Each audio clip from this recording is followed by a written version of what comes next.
Morning students, पिछले week हमने महाद्वीपों का और महासागरों का वितरण देखा था कि उनकी उत्पत्ति और वितरण किस तरह से हुआ। उसके पश्चात हमने सेकेंड लेक्चर में देखा था महाद्वीपों के प्रवाह संबंधी सिद्धांत की बातें, उसके साक्ष्य और वैगनर थ्योरी के हमने पूरे प्रारूप को तैयार किया था। अर्थात वैगनर ने अपना सिद्धांत 1919 में दिया था, उसके बाद 1924 में उसको रिवाइज़ किया, इंग्लिश में ट्रांसलेशन किया और वैगनर ने बहुत सारी बातें क्रिटिक्स की सुनी, आलोचनात्मक तरीके से बातें सुनी, पर उन्होंने हार नहीं मानी और अपने सिद्धांत को दुनिया के समक्ष रखा। और यही सिद्धांत यानी महाद्वीपीय प्रवाह सिद्धांत, वैगनर ड्रिफ्ट थ्योरी जो है, वो प्लेट टेक्टोनिक थ्योरी जो आधुनिक समय में सबसे महत्वपूर्ण है महासागरों और महाद्वीपों की उत्पत्ति से संबंधित। कौन सी सिद्धांत? प्लेट विवर्तनिक सिद्धांत, जो कि आधार है। आधार कौन है? आधार है वैगनर का प्रवाह सिद्धांत।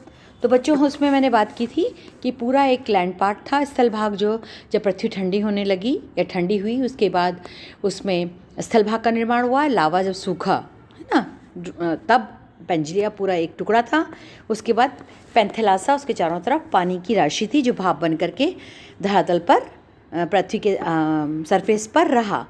अब उत्तरी भाग, फिर पेंजिया का कई सालों बाद, कई 100 मिलियन कार्बोनिफेरस युग में इस विखंडन या विभंजन प्रारंभ हुआ और इसका उत्तरी भाग, स्थल भाग का उत्तरी भाग पेंजिया और दक्षिण का भाग गोंडवाना कहलाया। इतनी बात हमने तैयार की थी बच्चों। अब बच्चों, पेंजिया के विभंजन कोई इतना आसान तो नहीं था, इतना बहुत बड़ा वृहत स्थल खंड था ये। तो वैगनर ने अपने सिद्धांत में दो कल्पनाएं रखी थी।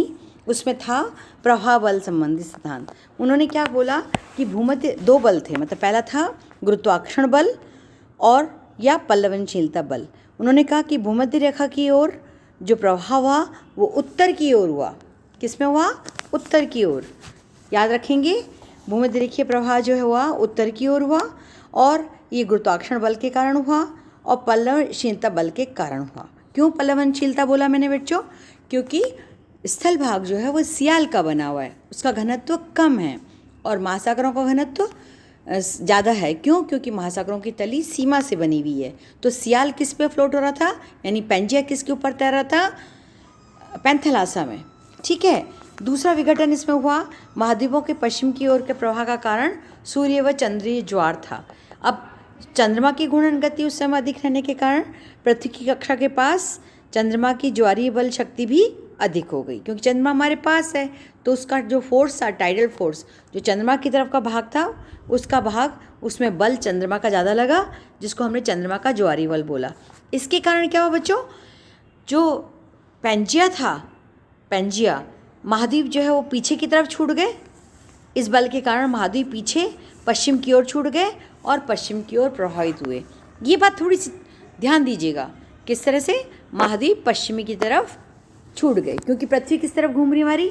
पश्चिम से पूर्व घूम रही है।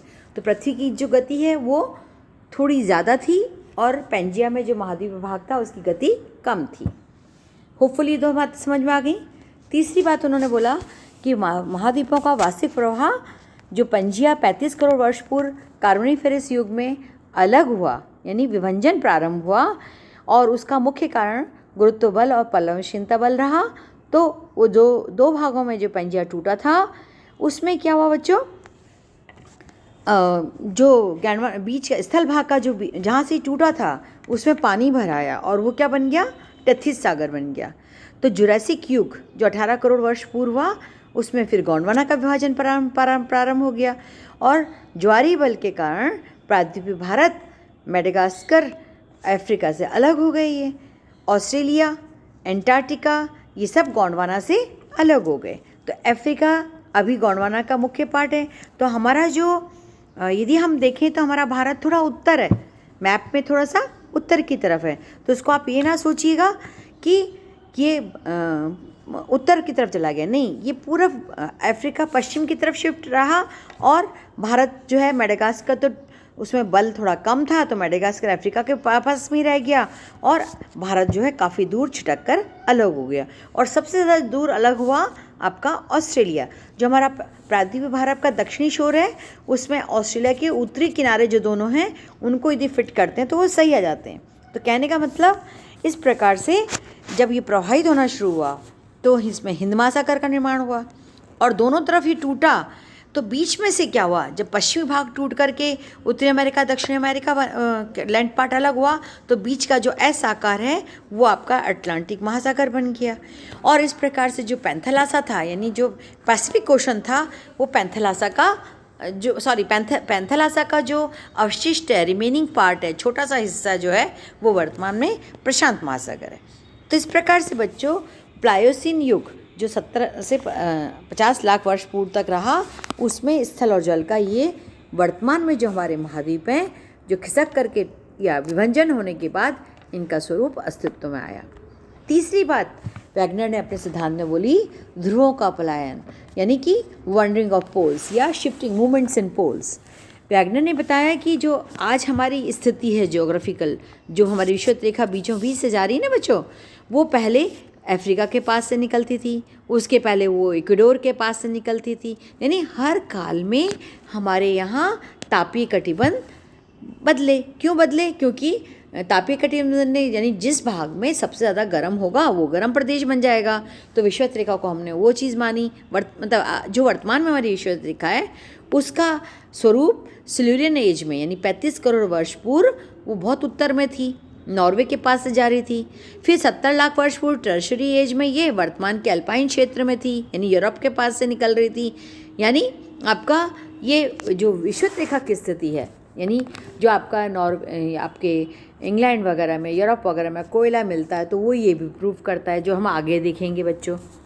इस प्रकार से बेटा जो विषुवत रेखा की स्थिति है, जियोलॉजिकल स्थिति, वो अलग अलग हुई है।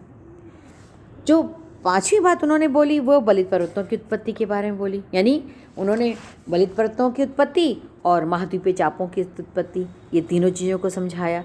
बलित पर्वतों की उत्पत्ति में उन्होंने पहले ही कहा, जैसे मैंने वो स्पष्ट किया कि सियाल जो है वो सीमा के ऊपर तैर रहा था।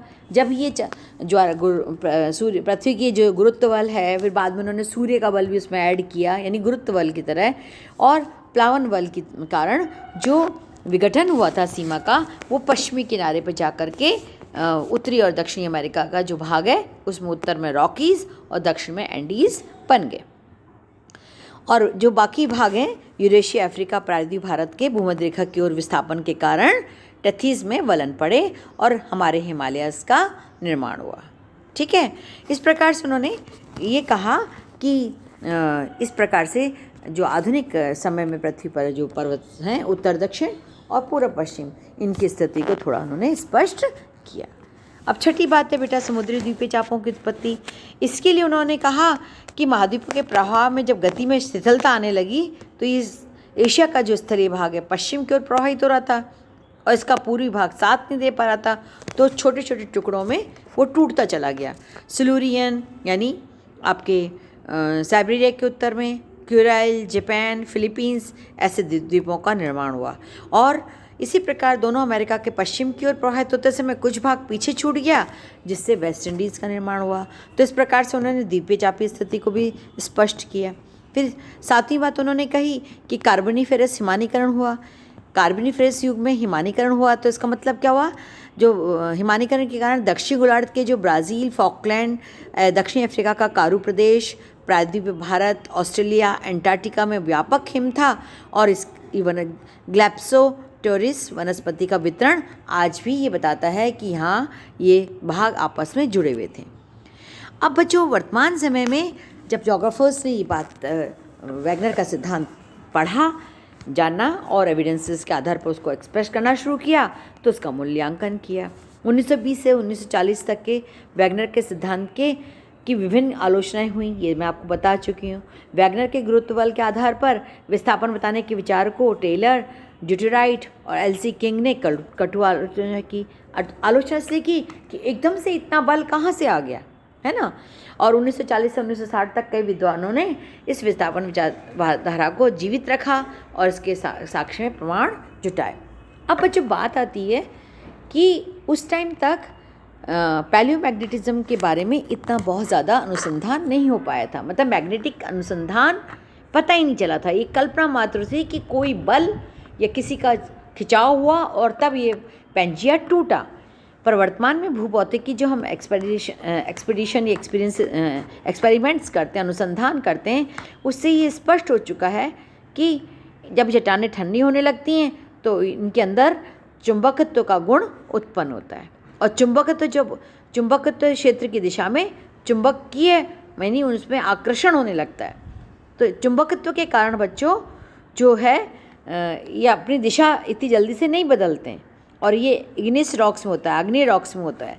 तो पृथ्वी का जो भौगोलिक उत्तर है वो पृथ्वी के भ्रमण कक्ष यानी एक्सिस ट्रू नॉर्थ, पृथ्वी का जो भौगोलिक उत्तर मतलब हमारा ट्रू नॉर्थ जो हम ध्रुव तारे की सहायता से निकालते हैं, जो मैं पहले आपको अक्षांश देशांतर रेखा वाले चैप्टर में बता चुकी हूँ। और पृथ्वी का जो हमारी एक्सिस है, पृथ्वी जो घूमती है, उसमें ये निर्धारित रहता है। पृथ्वी का चुंबकीय ध्रुव मैग्नेटिक पोल भौगोलिक उत्तर से कुछ हटकर रहता है, यानी जो मैग्नेटिक पोल होता है वो और ट्रू नॉर्थ होता है, इसमें अंतर है। और अभी वर्तमान में कितना अंतर आ गया इसमें, 5 डिग्री 5 मिनट ज़्यादा हो गया, यानी पश्चिम की तरफ हमारा पोल उत्तरी ध्रुव खिसक गया है। तो ये लगभग 10,000 वर्ष बाद हमारा भौगोलिक ध्रुव और चुंबकीय ध्रुव एक सीध में रहते हैं, और उसके बाद ये थोड़ा हल्का सा चेंज जो है वो शिफ्टिंग, उसका पैरेलैटिक शिफ्टिंग हो जाती है। अर्थात वर्तमान में हमारा चुंबकीय ध्रुव पश्चिम की तरफ 5 डिग्री हो गया है। तो इस प्रकार से बच्चों चुंबकीय क्षेत्र में पृथ्वी जो है प्राचीन काल से वर्तमान जो परतों जैसी रही है। पृथ्वी के चुंबकीय ध्रुव तथा घूर्णन ध्रुव पास पास रहते हैं, और इसलिए चुंबकीय ध्रुवों की स्थिति पता करके घूर्णन ध्रुवों की स्थिति को सही रूप से ज्ञात किया जा सकता है। तो कैम्ब्रियन युग में गोंडवाना नामक विशाल महाद्वीप में अफ्रीका, दक्षिण अमेरिका, भारत, ऑस्ट्रेलिया, एंटार्क्टिका एक साथ थे, पास पास थे, और इन चट्टानों का लोहवर्ण यानी इसमें जो आयरन था उसका जो एलिग्नेशन था यानी दिग्विन्यास था, है ना, तो वो चुंबकीय ध्रुव की ओर हो गया था। और महाद्वीपों की स्थिति में यह पूर्व चुंबकीय ध्रुव में की स्थिति का पता लगता है।